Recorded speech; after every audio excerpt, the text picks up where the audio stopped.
Good evening, everybody. Thank you for joining us tonight. My name is Amy Essick, and I'm a volunteer board member of the Robinson Jeffers Tor House Foundation. On behalf of Tor House and the Robinson Jeffers Association, we welcome you to our jointly offered fourth webinar in our series. Tonight, we have an exciting tour with a group of fascinating locals, past and present.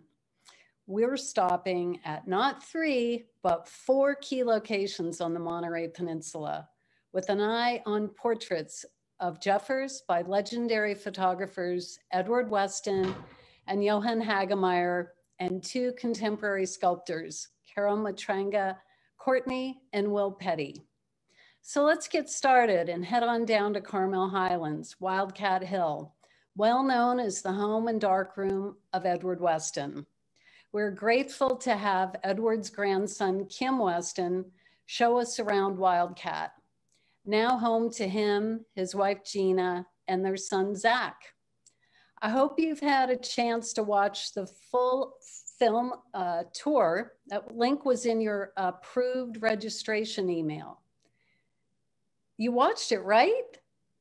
Okay, good job. Well, now it's the weekend and you'll have time to see it again, or for the first time if you haven't been able to fill it in. Kim has arranged some of Edward's objects in such meaningful arrangements and locations in their home. It's really fun to hear him tell the stories. So let's join Kim now.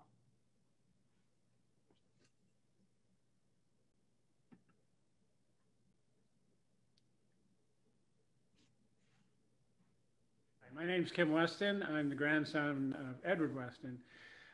Cole Weston was my father, and Brett Weston was my uncle. So come from a long line of photographers. Even our son, Zach Weston, is a photographer. So that's 4 generations right there. So right here, we have an interesting document. This was the original guest book for the house when Edward and Karis moved in here. And you can see, first person to sign it was George Harrell, who did the photograph of Karis. And then you go a couple pages more, and you see Una and Robinson Jeffers signed it. This is in, looks like 1939. So they came over and they were good friends. Edward photographed him, portraits of him, and this is one of them that he did in the book. So that connection, as his book is filled with, is all the people that came and visited while Karis and Edward lived here. That connection, I think, between photographers and artists of all different types is very, very important. We all get influence, and of course, reading Jeffers' poems, they're so wonderfully descriptive.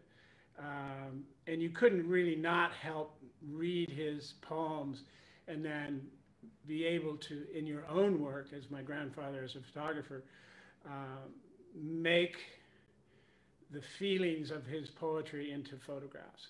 And I think he did. There were some very moody, beautiful shots he did at Point Lobos that really hit home about Jeffers, and Jeffers talking about nature and things like that, and also death. There's some famous photographs that my grandfather did out in the North Shore of Point Lobos, and even one of them looks like it has an old weathered tree stump, and it looks like a hand, and it was toward the end of Edward's life. And a lot of people look at it and say that he knew that death was coming, and his hand was reaching up to grab him. But usually photographs say more about the person looking at them than it does about the person taking them. But yeah, I think there's a strong influence, as in anybody, and even in my work, I'm influenced by painters. So yeah, I think that connection that he had with Jeffers artistically was very, very strong and very, very important to him. Oh, wasn't that wonderful? Let's see, hi, here I am. Isn't that great? So if you haven't seen the the full video yet. Now you have a glimpse. It's a warm, wonderful environment there. We're so lucky to have Kim and Gina's loving care of Wildcat and sharing Edward's legacy with their tours, and the many wonderful photography workshops they've had there through the years. You can visit kimweston.com and see more images of Edward. There's a great chronology there and some writings about him. And of course, see Kim's fabulous photography. For decades, he's been making wonderful, wonderful photographs here. And his son, Zach's as well. There's a link there to the Weston Collective, which is their educational nonprofit for many years now. Gina and Kim have really led a great supportive cause to encourage students in our area to continue to work in the darkroom and learn and practice analog photography. And now Zach is doing just a wonderful job leading that organization. So let's talk about our next stop here. We're going to Carmel, and we're going to be talking to Kim's brother, Matt. But we just can't go to Carmel without a stop at Tor House on the way into town. So if we could have, there it is, that beautiful image of Tor House that was made in 1927. And if you look close, that's Robinson, Garth, and Donnan waving at us. Hi guys. So the photographs that we're going to be looking at tonight, the portraits were made in 1925 and 1929. So you might be wondering, what was Jeffers doing in the late 20s when Edward Weston and Johann Hagemeyer made their famous portraits of them? Well, Jeffers was writing at an astonishing pace and quality, and the work was being published. His breakthrough came in 1924. He self-published his first book, Tamar and Other Poems. Here, Jeffers established a pattern for his further volumes of a long narrative with shorter related lyrical poems. This publication included The Tower Beyond Tragedy. It created a national sensation, and he burst onto the scene. Following year, 1925, was his big commercial breakthrough with Roan Stallion, Tamar, and Other Poems published by Bony and Liveright. 1927 brought us The Women at Point Sur. It includes one of my favorite Jeffers poem, Credo. And this last phrase is one I return to again and again. The beauty of things was born before eyes and sufficient to itself. The heartbreaking beauty will remain when there is no heart to break for it. That was written in 1925 or 26. Tim Hunt can give us the exact date, but that's what I saw in his book. 1928, Jeffers' book Cawdor and Other Poems was published. And the following year, another book, Dear Judas and Other Poems. And on he wrote and wrote. And aren't we grateful, especially during a pandemic, to have Jeffers to read? With Robinson's increased popularity and notoriety, Una became very helpful, assisting him, handling correspondence and scheduling, all those beautiful handwritten letters that Jim Carmen has brought to our attention, and basically keeping the growing public at bay that was discovering this talented, insightful poet. Image 2, please.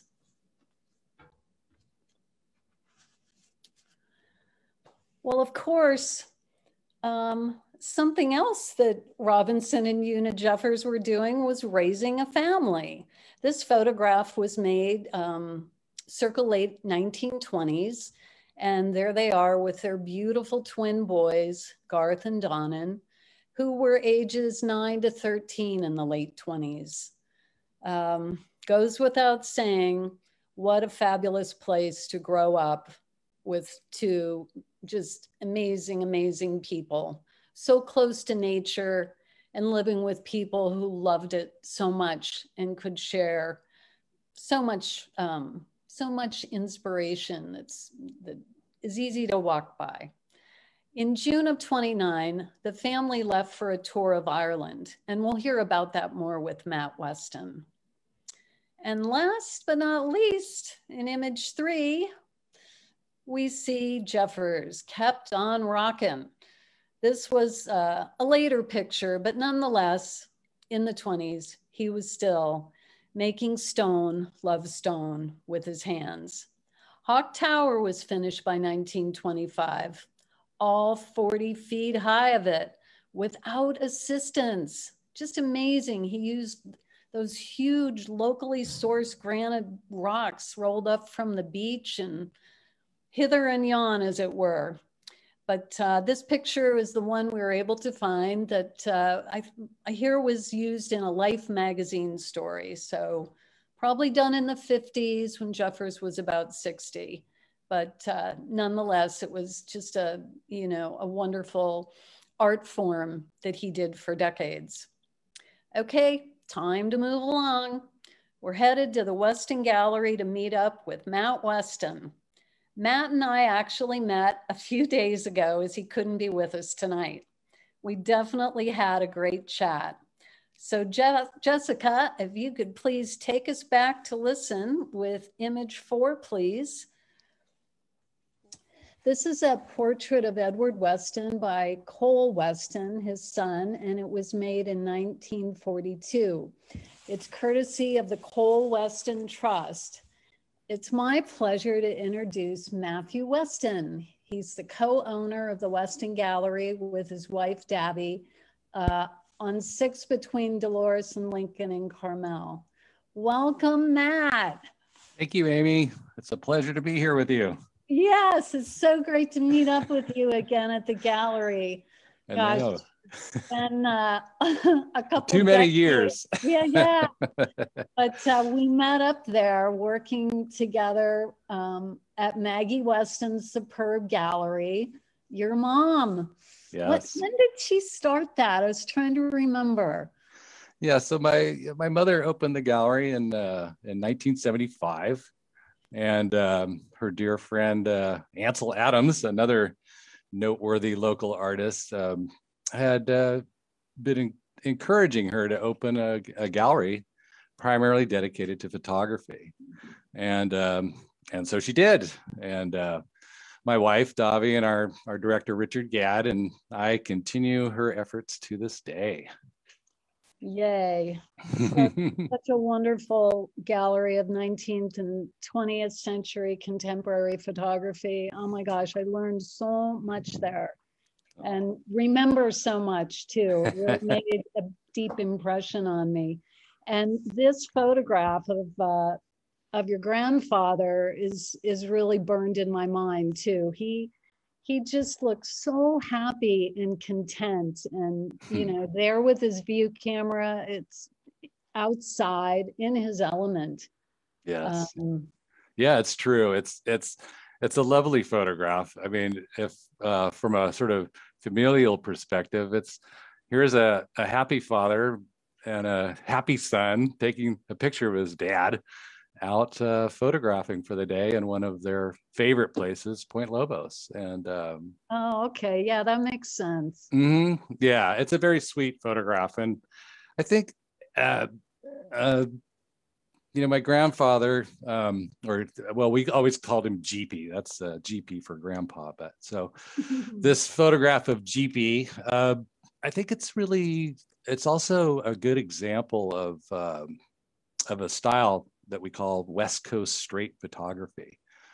And you notice right off, the subject is sharply focused. The photograph is not manipulated in any way. And this very clear, sort of straight on, precise photography is the style that was being championed by my grandfather, Edward, and other photographers in the 20s and 30s, people including Ansel Adams, Imogen Cunningham, and several others. But this is a real, it's a real departure from the earlier take on portraiture, which was we call it a pictorialist style, which was more romantic. And so this is a nice image to sort of start off with, because it really shows this straight West Coast style. And we'll get to see also some lovely examples of the pictorialist in Johann Hagemeyer's work later on. Yeah, Edward was, gosh, such a master photographer in so many subjects. The landscapes at Point Lobos, where he is in that shot, and still life images of the shell, the Nautilus shell, the peppers, nude figure studies on dunes, and portraits. Why do you think he was drawn to portraits, Matt? They're a notoriously difficult subject for a photographer. It's true. They really are. And I think we'll get into that as we look at these different images. But, it's funny. In the most simple sense, many artists, not just photographers, but also painters and sculptors, they had to finance their artistic undertakings, and opening a portrait studio or doing portraits for people was the way they made a living to finance their art. But that being said, it's also really clear that, the work we'll see here today, I think will show that by Weston and Hagemeyer, and also the coming later on, Joe Davidson's sculptural work. You see that these artists, you will see these artists just really put their heart and soul into the work. Every aspect of their craft is perfected. Their vision, their subject is so important. I mean, nothing escaped them. And the results, and I think in the pieces we're going to look at today, are profoundly beautiful, in my opinion. So I think, they don't say, oh, that was his commercial work. Right. Right. Not different than his fine art practice. Yeah, and there is that. I mean, we don't have enough time today to look across the whole, the whole breadth of his work in portraiture, but you can certainly see the development from the earlier work as he moves through the years. But there's no question, it's certainly in Edward's case, and I think in many photographers' case, that where they took up portraiture, they really you have to delve into the subject and also into the surroundings, and in such depth and with such care, in order to capture the soul and spirit of the subject. And you can really see it if you line up a bunch of portraits side by side. You can see where the artists really get in there, and where it really is just a piece of documentary work. So right. There was the outfit and the occasion and the frozen smile. Yes. Right. Yeah. And then there's the much deeper, and I think we're looking at much deeper work here today.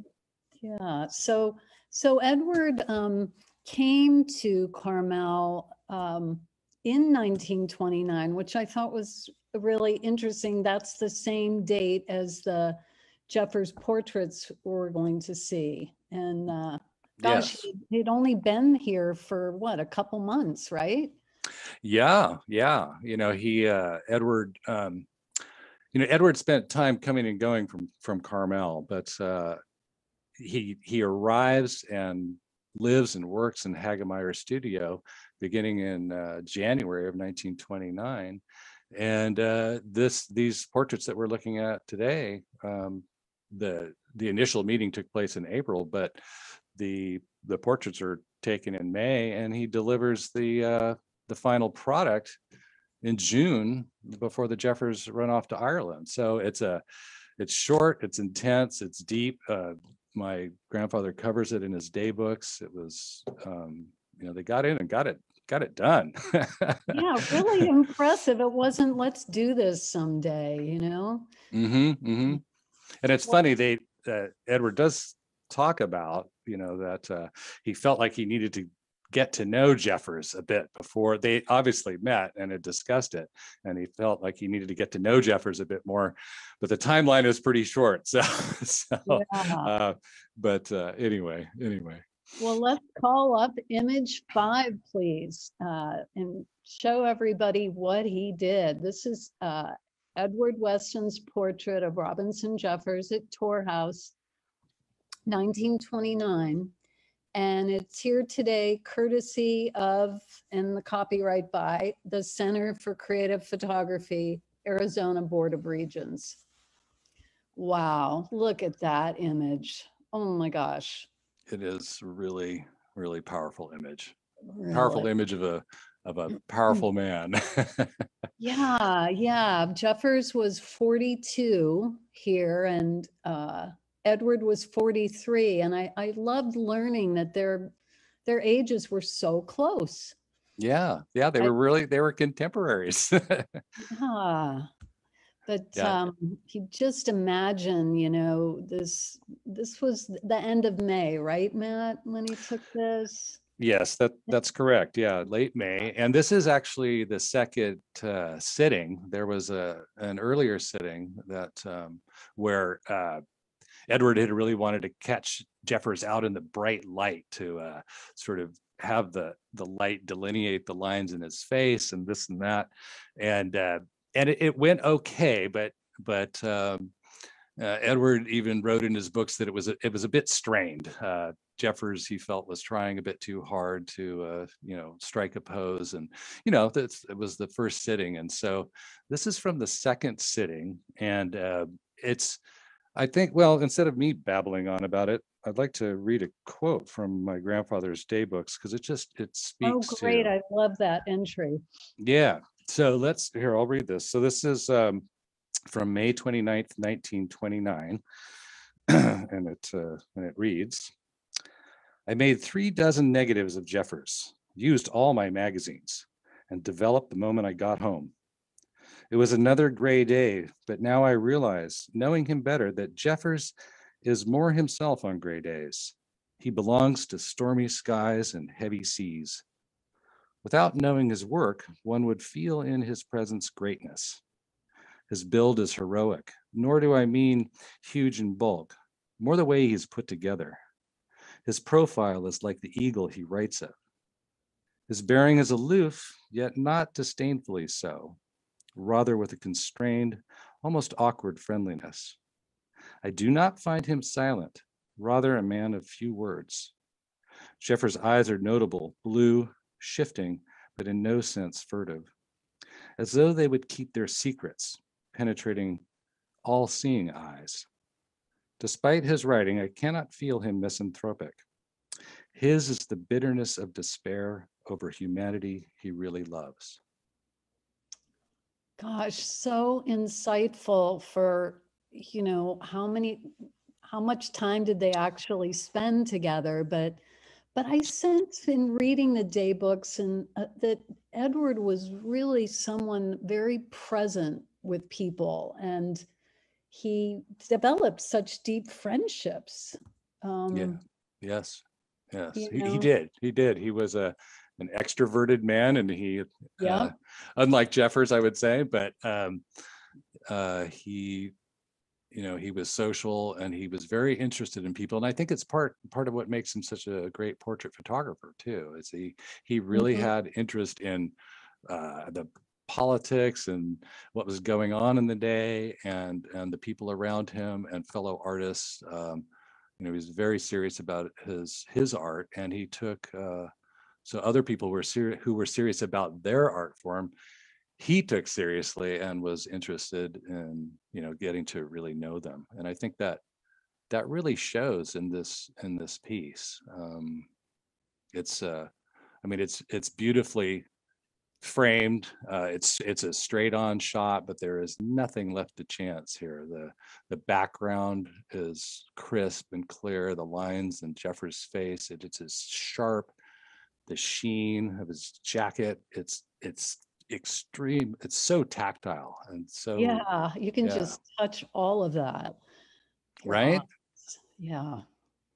Yeah. And you feel the elements too.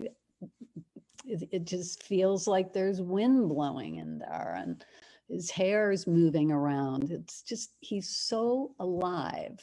Yeah, it's I incredible. love the way he's framed that collar of, Una's handmade shirt. It's just brings your eyes right up to his features. Yes, and I think the lines, like the triangular lines and the lines and Jeffers' eyes, they it's just it's a little hard to talk about it in the context of just here we are looking at one image when you and I, Amy, have looked at so many images of Edward's work as well as portraiture, but if you put it all in the context together, there's nothing left to chance here. Edward's attention to detail and really trying to see the man, it really comes through. And this was, as far as I can tell from the writings of Edward, that this really was his favorite portrait of Robinson. Yeah, just really, you feel such a Jeffers' deep reflection. He just seems himself here. And I've also thought about Edward's ability to read body language very well. And from what I gather, Jeffers didn't speak lots of words in Babylon like I am right now.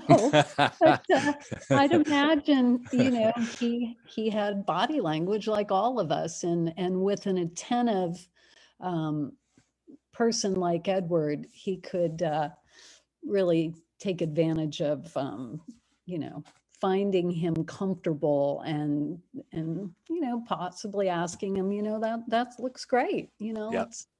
let's just pause here. So yeah, that image is definitely the one in my mind of that I think of Jeffers. It's that 1929 shot there.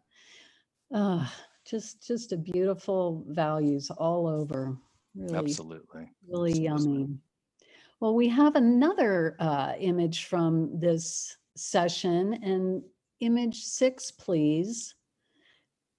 We have this profile, looks to be the same day, done in 1929. He's got the jacket on. Would be cold like today. Yep.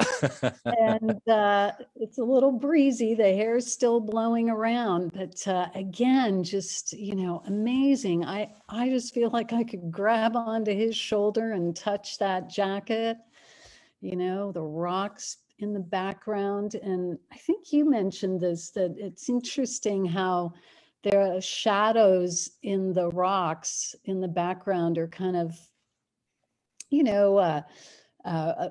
a bit of repetition with the few lines really at the time in his face, but it just is accentuating natural forms over and over again. A beautiful composition. Yeah, I agree. It's it's an interesting approach compared to the last photograph that we looked at, and I think the way Edward catches Robinson's eyes is, and and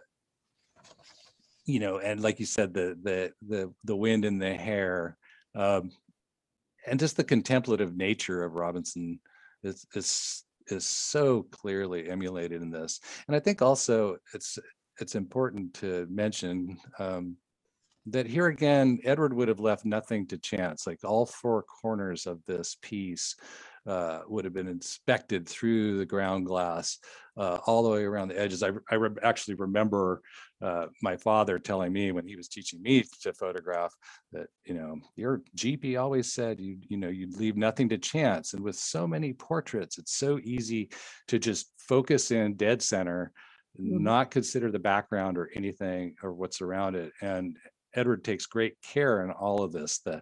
The angle, even this at the back of Jeffers' neck, where the collar lines up with the groove in the rock work, and where the vertical line comes down to meet his head. Edward would have, now whether or not you and I or anybody else would pick that out, I can tell you that Edward would have looked at that all very carefully in the moment, and how these shapes related, the background shapes related to the shoulder, the slope of his back, everything mattered. And I think it's a good way to capture Robson Jeffers, who was such a incisive poet. I think it really captures the man. And having read quite a bit of Jeffers' poetry myself,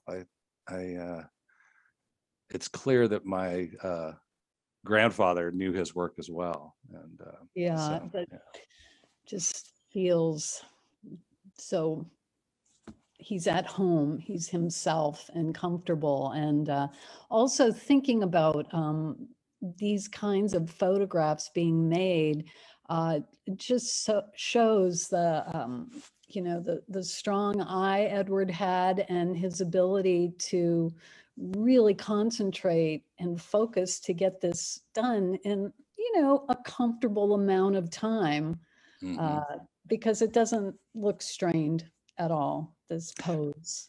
No, it doesn't. Yeah, and again, the whole from start to finish, we're talking, I think, May 15th through the 30th for the sitting and the printing and so on, and the delivery in June 6th. I mean, yeah, that is such a lovely little story there, the delivery. Oh yeah. Should I do that now, or? Yeah, there's something in the day books about that. Yeah, there is. There's a quote in here, which I think speaks to everybody's feelings about these pieces. Here it is. It's on June 6th, 1929, and it reads, "And today the Jeffers leave for Ireland. Sonia and I walked out to say goodbye and take them several of his prints. They were so pleased with them. Una Jeffers said, 'Robin will never again have such fine portraits unless you make them.' Indeed, everyone seeing them has been impressed, and I too know that I have seen and worked well." So, Edward was clearly pleased with his work. The Jeffers were clearly pleased with it, and we're clearly pleased with it. I think they're beautiful. Yeah, almost 100 years later, and they're just really timeless images. In my memory, the first one, I feel like we've seen that more than the second one, at least in photography books and those about Edward. Yes. But the second one, I think it might have been seen more during their lifetimes. And I'm asking for image number 7, please, which is the Time magazine cover from April 4th, 1932. And yes. Not sure. This is the same image we just looked at. It's true. It is. And yet, if you recall the sitting of the last one, you'll see that this Time magazine cover has been cropped. Oh no. Oh no. Oh my goodness. So yeah, Edward was not happy about that. He was really quite offended, and he felt that he was, as a photographer, he was slighted because he felt that no painter would ever have their image cropped without at least being consulted first. And he actually took great offense to it. And so as we were speaking about the one before, to him, all of those, the background and how it interplayed with the subject was so important to him. And here, Time magazine has kind of done the predictable thing, which is, let's get right down on Jeffers because this is about Jeffers. And, most of us would say, okay, all right, there he is. But here again, when you're putting your heart and soul into the work, it matters. And Edward was very upset about it, although I would say that both gentlemen did well to be on the cover of Time magazine. Yeah, he probably didn't appreciate the little decorative borders on either side. No. He could have had more of his image. Yeah. Lovely. Thank you. Well, I think we should go on to our next photographer, but first we're going to just take a quick peek at Carmel during this period so we can have some context for the work and lives that were being lived then. So image number 8, please. And this is a Ocean Avenue shot done in the late 20s. And this image and the next 2 are courtesy of the Henry Mead Williams Local History Room at Harrison Memorial Library in Carmel.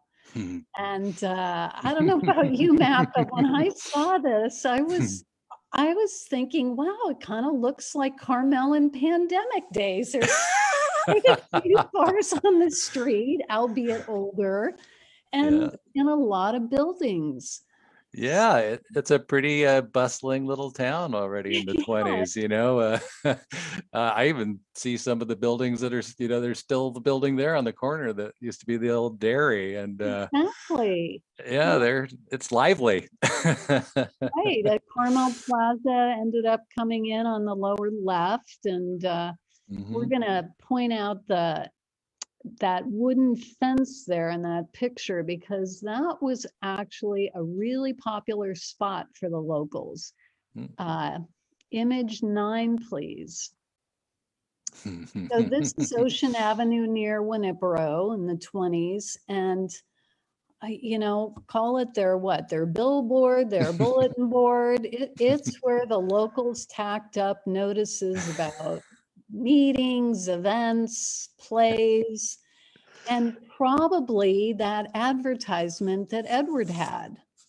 Yeah, I would think so. I mean, this was the place where they did it, right? It was all local advertising and services were put up here. And Edward's, true to his form, was straightforward and simple. And I quote, Edward Weston, photographer, unretouched portraits, prints for collectors.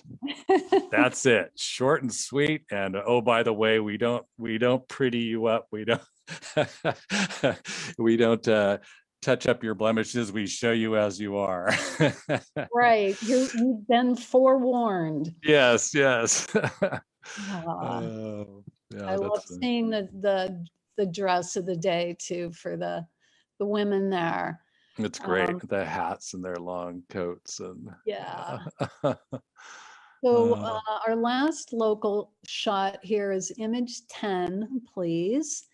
And this is Ocean Avenue between Dolores and San Carlos. And again, some of these buildings, it could be now, and we've got this distinctive gentleman with his dog and the pine tree. I mean, it's still going on, right? Yeah, it's so true. Oh, I love it. Dogtown, USA. And it was back then. That's great to see. I love it. Yeah. So this is our segue into our second photographer in image 11, please. This is Johann Hagemeyer's work, and we have this really radiant photograph of Una Jeffers. And this image and the next 2 are courtesy of the Hagemeyer Family Trust. Now, this one didn't have a date on it, but the next one we see will. So we're kind of thinking maybe mid-1925-ish. Again, this one isn't dated, but it's pretty clear when we look at them both here that it's certainly, if not in the same sitting, certainly around the same time. And just before we get into it, I'll just mention the photographer Johann Hagemeyer. He's actually had a very close relationship with my grandfather Edward. He was born in 1884 in Amsterdam, and his family were horticulturists, and he studied to be one as well. And in 1911, he and his brothers immigrated to California to grow fruit trees. But that didn't sit well with Johann, and he was very interested in photography. In 1916, he met the famous photographer Alfred Stieglitz, fell in love with photography, decided to dedicate his life to it. By 1918, he had gone to Los Angeles to study with Edward, where their relationship was formed. In 1923, he opened a portrait studio. Again, need to make some money. Portrait studio in San Francisco, and from in 1921 through 1924, he spends time coming to Carmel. He builds a studio there. Edward and he continued their relationship. Edward stayed in his studio in Carmel as well as in San Francisco. They did a lot of work together, even though they had really different aesthetics. We'll talk about it here. This is pictorialism at its finest. Very different than Edward's straight West Coast purist photography that we saw before. Yeah.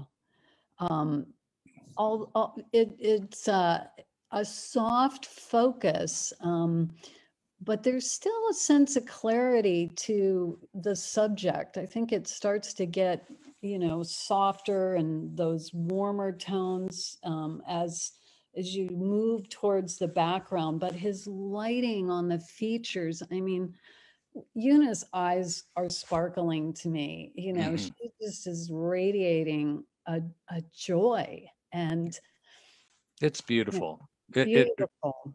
It's really beautiful. And here again, even though the approach to it is completely different than, say, Edward would have taken, it is so detailed and so precise in its execution. And this is, of course, as you could probably tell, is done in a studio where the lighting can be controlled, where the backdrop is controlled.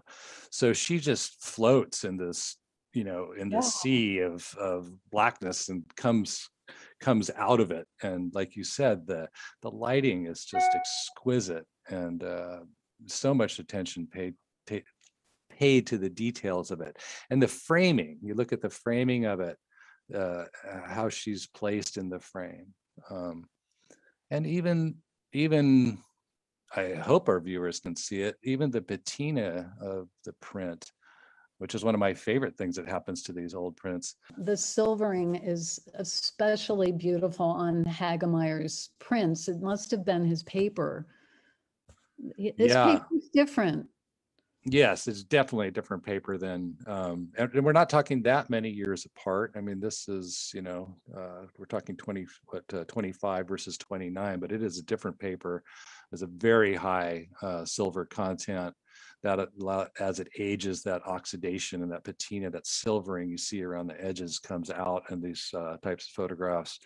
And to my eye, it's beautiful. I mean, some collectors will say, oh, I want you to have the restored and take the oxidation off. And I would say, don't you touch it.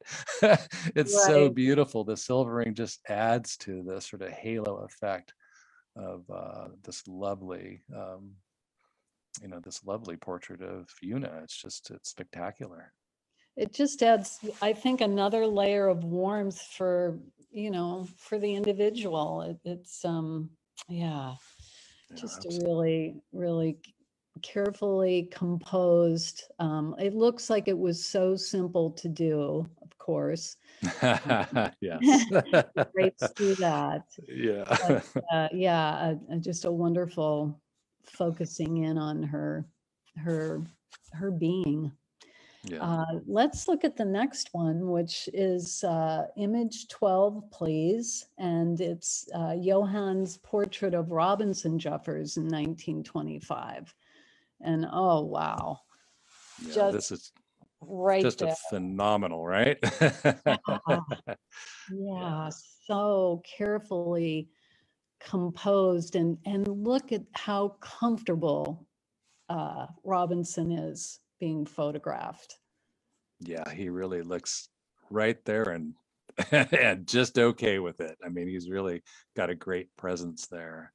And I think it's very interesting to note too, how, since we spoke about framing and everything with Edward's work earlier, and here again, Hagemeyer's approach completely different, but nothing left out, and very, for example, the collar of the shirt being truncated there, and the top of Jefferson's head.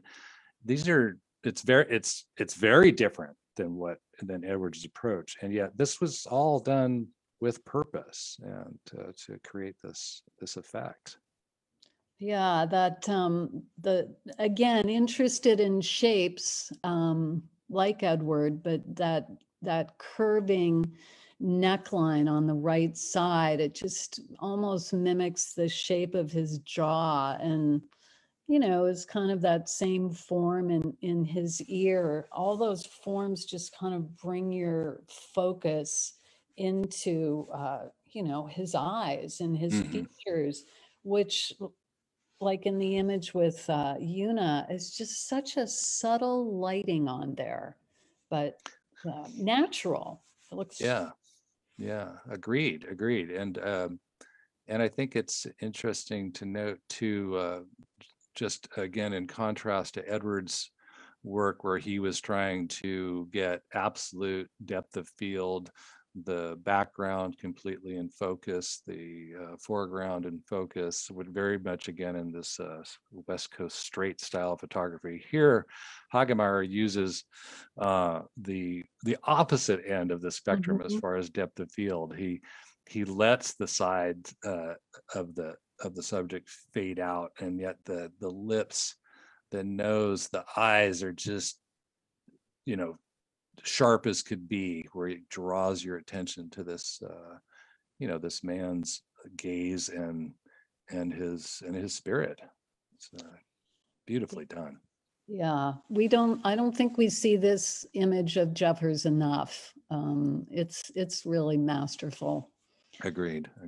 Yeah, wonderful. Well, how it was so exciting when I started talking to you about this, that you said, "Hey, I think we have another portrait of Jeffers in what you remember," and then you bring this out, and I'm so excited. So thank you very much for sharing these. They're just Absolutely treasure. Yeah.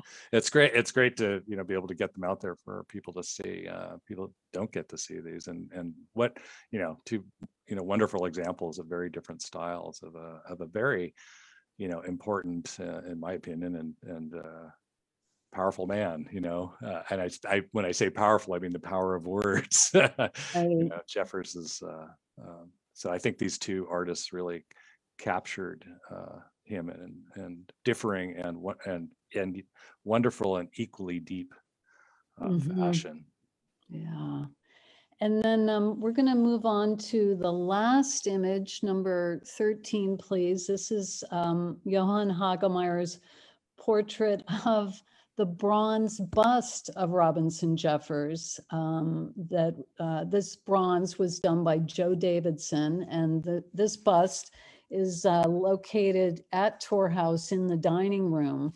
And I didn't remember seeing this before, but it just made me smile that, Hagemeyer is such a consummate portrait photographer that he can make metal feel like the person.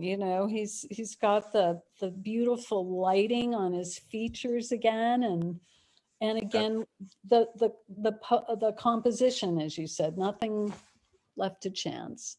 Yeah, absolutely. And this is one of several studies of the bust that Hagemeyer did, and we picked this one because we felt that it was really was the best, also capturing Robinson as a person in there, along with Joe Davidson's amazing sculpture. So you put these two art forms together, And here again, Hagemeyer takes such care in getting the lighting just correct on Davidson's sculpture to bring it alive. And the sculpture itself is, if as you look at Jeffers' face in it, I mean, it's an incredible piece of work. Davidson captures the spirit of the man, and Hagemeyer captures the spirit of the artwork of the man. It's great, and it's a pretty straight shot. I mean, but still, if you put it in the context of all the other images, he's got, the bust straight forward, the bust from the back. He explores the whole thing. And yet this one just again captures Jeffers the man in such a beautiful fashion. A very difficult image to make so successfly. Absolutely. Be the test for a photographer, I would say. Right. Yeah. Is it just a document, a document of here's a picture of sculpture number 5, Right. No, this is another portrait of the man, and it takes talent and insight to do that. Yeah, you feel that aliveness. Well, this bust is going to have to be our segue to go to Monterey and see 2 new contemporary bronze portraits of Jeffers that were actually inspired by the 2 Weston portraits you shared with us today. So thank you so much, Matt, for sharing all these gorgeous photographs with us and all your insight. I feel like we're definitely seeing more than our first glances. Oh, absolutely. It's my pleasure to be here. It's great to sit down and talk over some art with you again. It's been too long, and this is really fun. And I'm so happy that we could, get some of these images out to a wider audience, because they're so beautiful and they were meant to be seen. So right. I'm glad we could do that. Hey, thank you.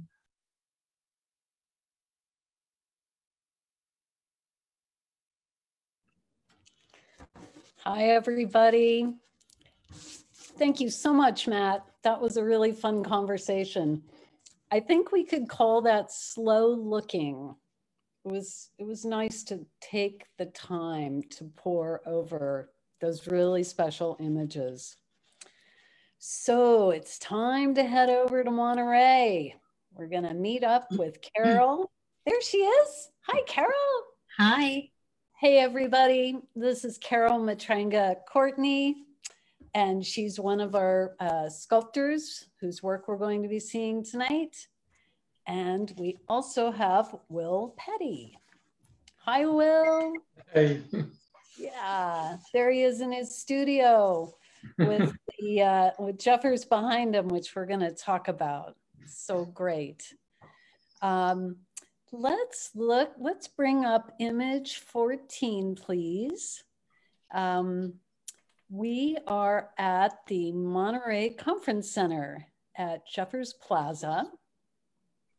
And we are so excited to show everybody this wonderful sculptures that have been done. The successful completion of a long project. That's something I've learned about bronze sculpture. It's nothing that can be rushed, and there's many, many steps. It takes the time that it needs. And you two did it beautifully. Thank you. Thank you. Yeah. Before we start looking at the images of the installation, I just wanted to give a little background on this public art project. I was the fortunate volunteer project manager for it these last two plus years. Tor House Foundation had tried for well over a decade to donate an artful tribute to Jeffers in the town where he lived. And we're hopeful that one day we'll still be able to gain permission to publicly honor him there. But meanwhile, it came to our realization that the Monterey Conference Center has this beautiful plaza named after Jeffers.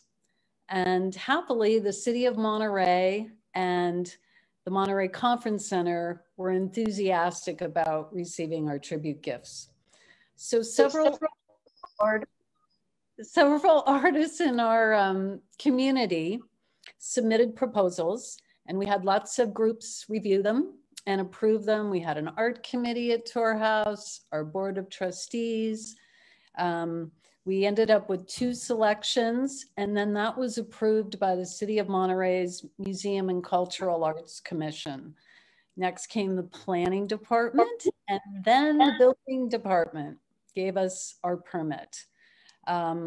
Very grateful that the Board of Trustees at the Tor House Foundation donated all the funds to pay for the project and give it to the City of Monterey's public art collection. So yes, deep bows of gratitude to all the members of the board. So I want to back up to the proposal process. Both artists were inspired by some of the photographs that we saw tonight. The 2 images by Edward Weston done in 1929, and in particular were very influential, as well as other images. So Carol and Will, I wanted to ask you, why do you look at different images and views of your subject, even though you're going to be just focusing in on one pose? Carol, I think we'll start with you, and perhaps we could have image 15, please, to look at while Carol's explaining. Okay. Okay. Can you hear me? Yeah, there you go. Okay. So ideally, a sculptor would love to have a live model. And when we have live models in our studio, we usually have our sculpting stand on wheels, and we place our model in the pose we wish them to be in. And we roll our little stand all the way around the model and back and forth, and work front, back, sides, and all around. When we can't have a model, as in this case, and the case of doing other people who've been gone, we ask for photos, and we look for photos everywhere we can find them, and we want front, back, sides. It's really our only way to conjure up the likeness. And so that's what we did. And I used multiple images, even though I chose this pose to inform me. Well, that makes sense now that you explain how you work with a live model. Of course, we're 3-dimensional beings, so you really do need to see what's behind, even though you're not presenting it. Exactly. Yeah, and so if we could have image 16 now. Will, is your process of looking at photographs similar when you create your bas-reliefs? Yeah, sure, absolutely. Looking at, I mean, like Carol said, live model is the best, but in lieu of that, as many angles of the subject as you can get to get more information. Specifically, when I'm looking at photographs of someone who's not around anymore, I'm looking for bony landmarks because they don't change. So, you know, in addition to the bony landmarks, it's the musculature of the face, you know, how the muscles around the mouth and even the cheeks and the eyes are reflective in there. And with Jeffers, I mean, just a wealth of information there to play with, and quite an intense look there. So we're trying to grasp the, you know, expression and the emotion that he's exuding as well. Wow. Bony landmarks, a new phrase for me. It totally is clear. And I just wanted to just trying to bring to our attention this portrait that you did of Jeffers. That's larger than life size, correct? Correct. Yeah, the portrait itself, from the chin to the top of his head, is 18 inches. So if he was standing, if this was a full figure, he would stand about 10.5 feet tall. Oh my gosh, okay, that helps. So the bas-relief sculptural process, that was used in all 3 plaques to great success. It's an old process, but it's not necessarily one we see very often in contemporary art. I am certainly looking to see it more now, learning about it. Could you explain the bas-relief process, Will? I think if we go to image 17, that would help, right? There you are working in your studio. Hey, it's right behind you. So as you can see, there's just a board there, and I've got a picture right next to it that was used for reference.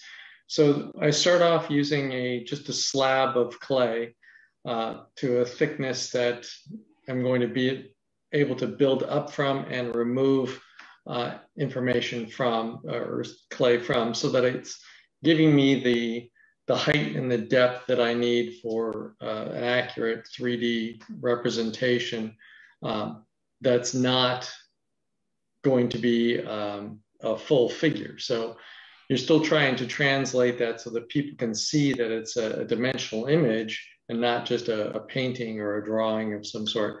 So you want to have enough that people are able to read what the person looked like and kind of get a sense of their character by drawing the image out and sinking the background in. So we start with a slab of clay, then draw an outline of the figure, put in some information of the eyes, ears, nose, and then just start building up from there till you have it sketched out with the all the information that you're going to need to draw out from there. So how deep is that? Like from the back to the front? Yeah, so in the grooves there for the rocks, it's probably a ½ inch deep, and then it raises up all the way to about 1 inch or 1.25 inches to where the cheekbones are, from the depth, the deepest point to the highest point. Wow, a very slim range there to get so much information. My goodness. So I see you're working with some really detailed tools to do that, and that's why. Yeah, and you're constantly going back and forth with your calipers to make measurements and make sure everything's on mark. So. Let's look at image 18, and this is the signature clay original. This is so special. We were able to provide you with an image of Jeffers' actual signature from a book that he inscribed. And I just love going to look at this installed at Jeffers Plaza and touching his signature. It almost feels like you're, joining hands almost. It's just a really beautiful way of presenting that. How did you do that? Well, it was kind of a painstaking process of matching up the letters at a scale like that.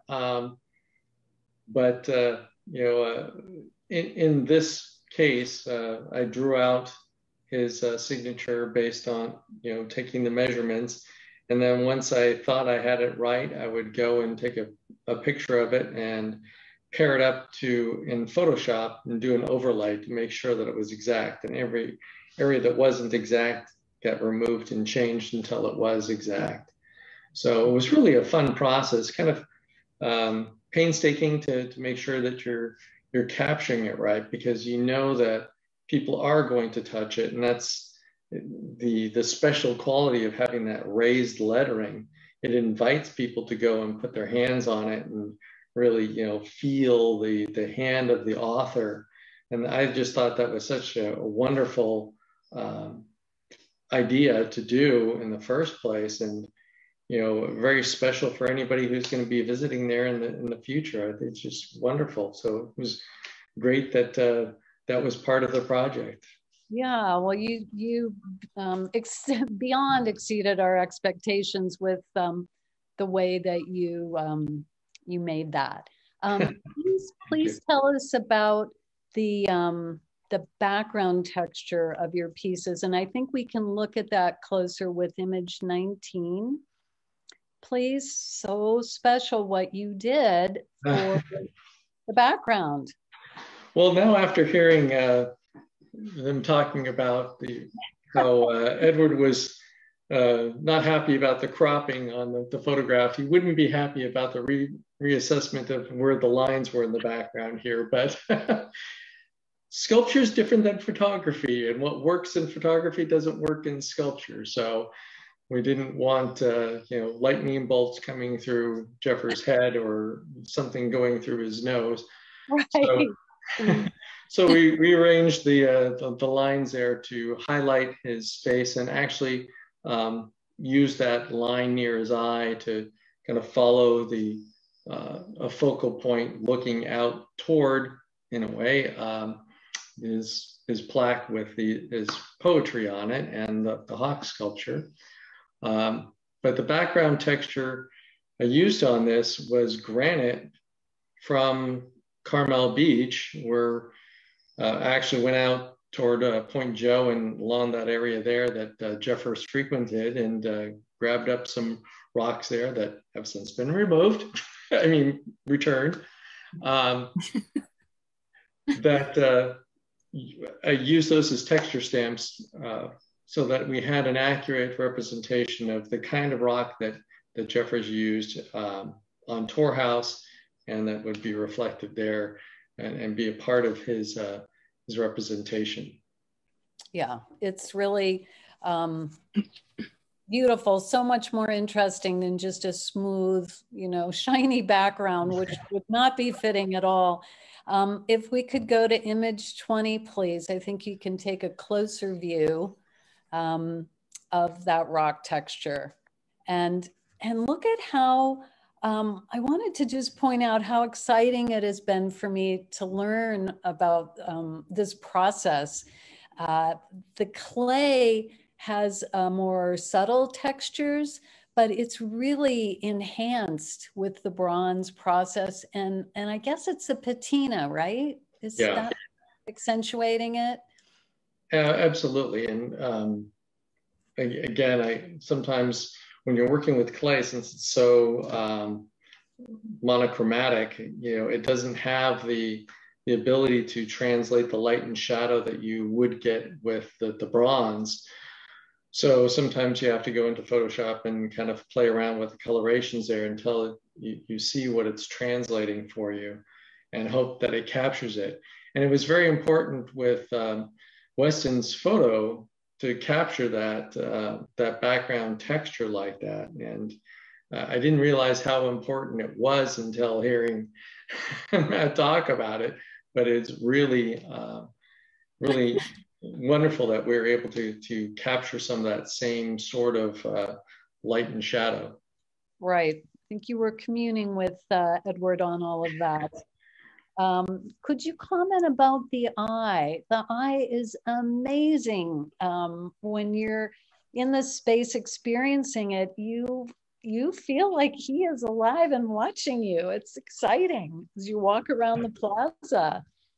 Well, it was fun to use what we call a hollow eye technique, which allows the eye to follow you no matter where you're going in the plaza. But also, Jeffers had that very critical kind of look, like he was critiquing and judging and translating everything that he's taking in, and kind of saying, I wonder what, And so you kind of, with this eye, you're drawn into his world and he's drawn into yours. Very nice, very nice. If we could look at image 21, please. I just wanted to look at two comparisons again. As you heard me talking with Matt, the jacket, here it is again in Edward's photograph. I felt like I could touch it. And now with Will's expression here in clay, once again, it just seems like it's leaping out of the picture frame. So that's the clay original, as you call it. Mm-hmm. And then image 22 is the bronze. Look at that. Now, I guess we had some moisture that day. How exciting. I took that picture. But it's even more dimensional. It's fabulous. Yeah. And it's wonderful that it actually rained like that because of the storminess of Jeffers too. Yeah, no, it's it just really feels like you could touch that and kind of move those wrinkles of the jacket around. Just they call that in sculpture drapery, as Carol reminded me the other day, and it really is a masterful expression of drapery.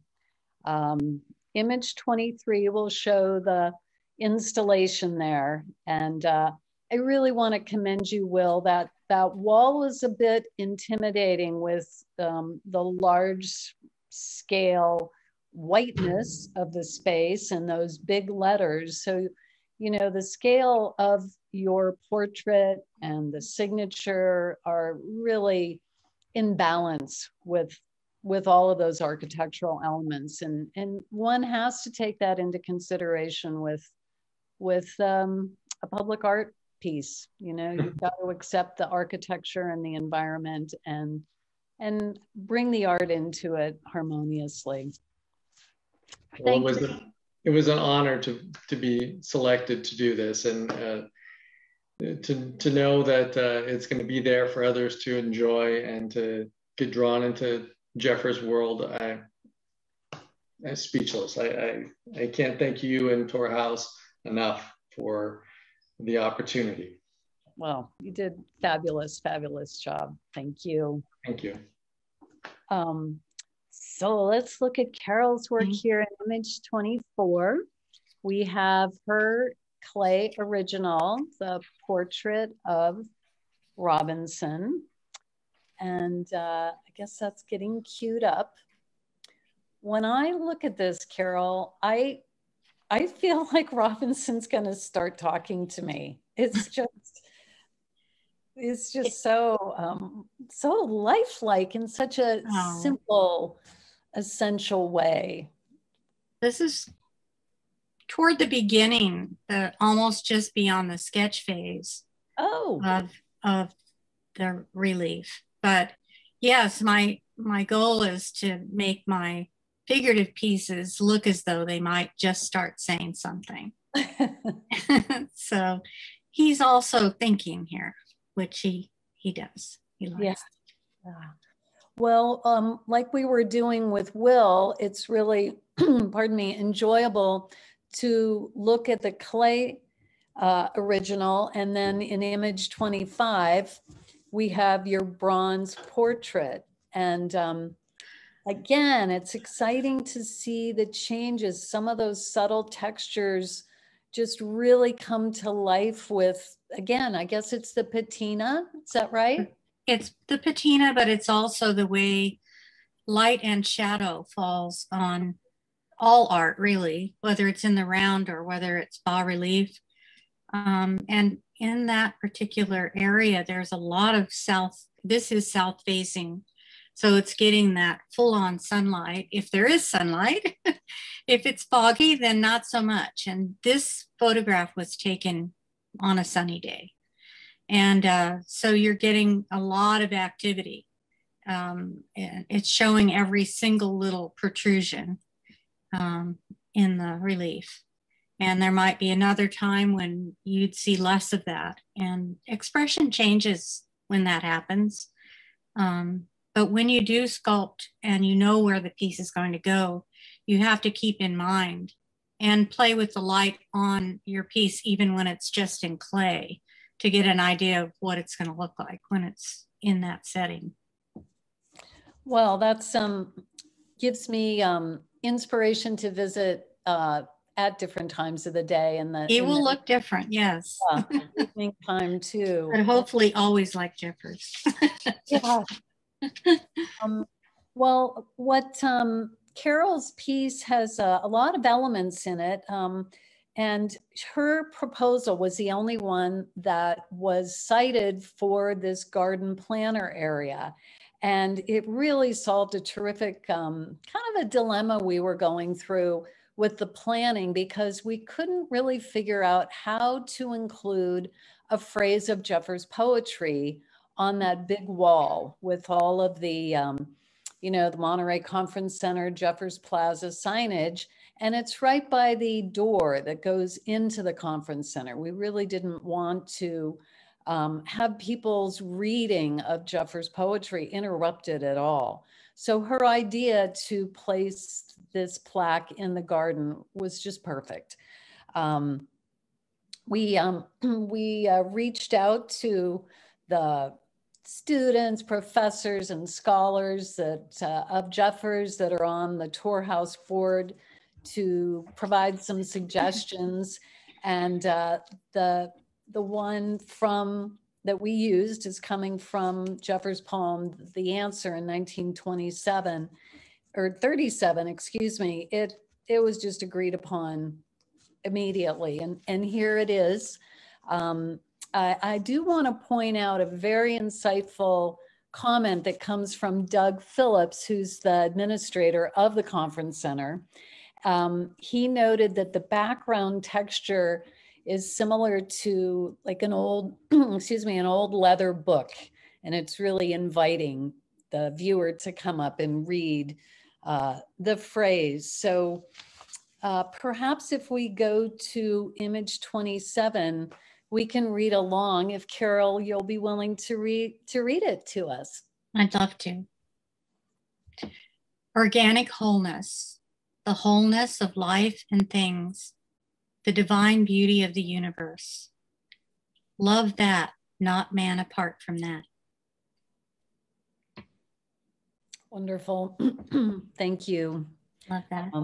Yeah, beautiful. Mm-hmm. And having the hawk's talons right nearby there. Have a great cue. Could you talk about the pose of the hawk? Because we're going to move into our last feature here, talking about sculpture. But tell us about the hawk. Well, I think the hawk, I felt inspired to put a hawk there because of Jeffers and his love of hawks. And he had a particular poem called Hurt Hawk. And also I was told that he used to go up to the top of the tower and look for hawks. And I just thought that it would be nice for him to have the company of a hawk with his plaque.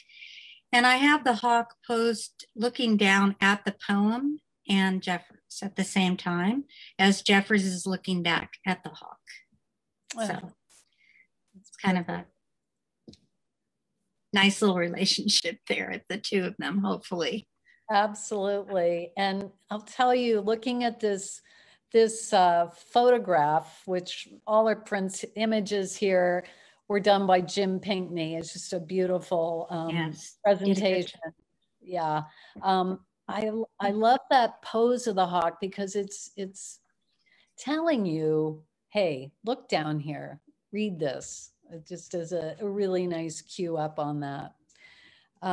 So let's look at how you made that in a couple shots here. Image 28, please.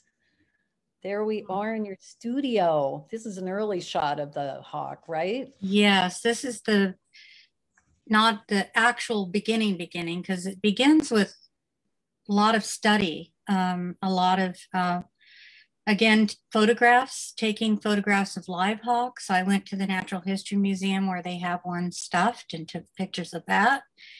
And then I checked out a lot of books about raptors and hawks and looked up measurements of the hawk in the Peterson and Sibley's birding books. And then I started to do sketches of the hawk. And finally, you get out some wire and you form wire in the shape of this particular bird, paying attention to how he differs. I've got some drawings around him. As you can see, the back, I'm working on the back. So you're seeing drawings of the back, mostly in this picture. But I'm paying attention to the musculature under the feathers and the feathers themselves, of course, but the symmetry. And then this is when, with the wire that's embedded with a post into a block of wood, this is when I'm going to pose the bird before I lay on any clay at all, so that the wire is going to support that particular posture or gesture, as we call it, or attitude. So the bird's attitude is looking down and to the right, which is when he's on the sculpture. That's exactly how he's going to be. So I start with the wire. And then I start to build the clay.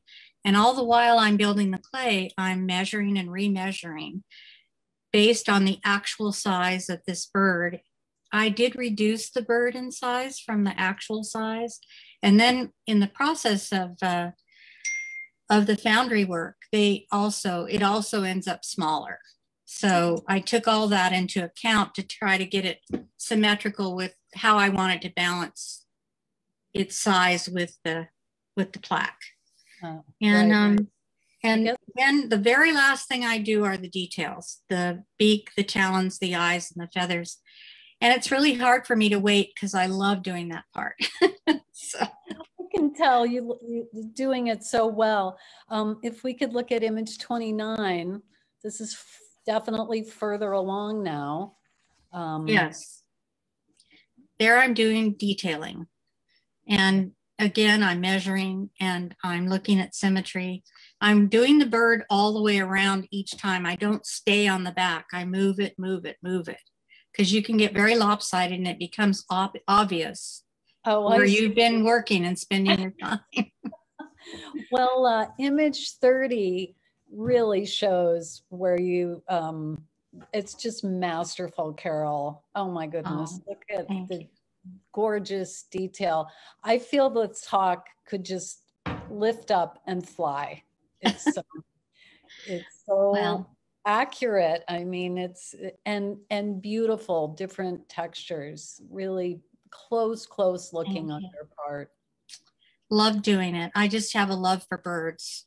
Always have my whole life. So yeah, we feel it. Well, let's see. Image 31 shows another view of it completed. And again, the patina has brought out more dimension, and you used couple different colors, perhaps? Yes, there's probably 3 or 4 colors here, really, because you have the gold and green hues and a little brown, and it's not the same as the plaque, but they're kind of integrated. Yeah. So. Well, I think this could end up being a wonderful place to have a poetry reading. I hinted at that with Doug Phillips, and he was all enthused about it. Maybe not sure when the conference center is opening up, but having, this seated area there and having Jeffers there to lead us on to poetry would certainly be an appropriate place. So if we could go to image 32, this is our final image again.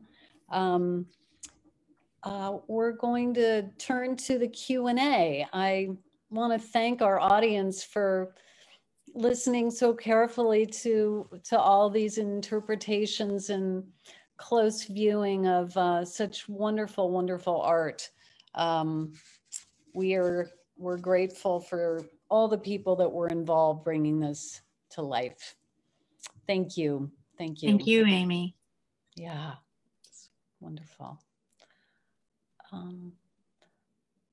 I guess that I'm just going to mention to Jessica, I couldn't tell if the image 14, the overview of the conference center installation, if that came up. It did. It did come up. Okay, great. I just didn't see it online. So I'm looking and I don't see any questions. So to our attendees, if you would like to use the raise hand button, you can always ask your questions live. Oh, and we've got one in the Q&A.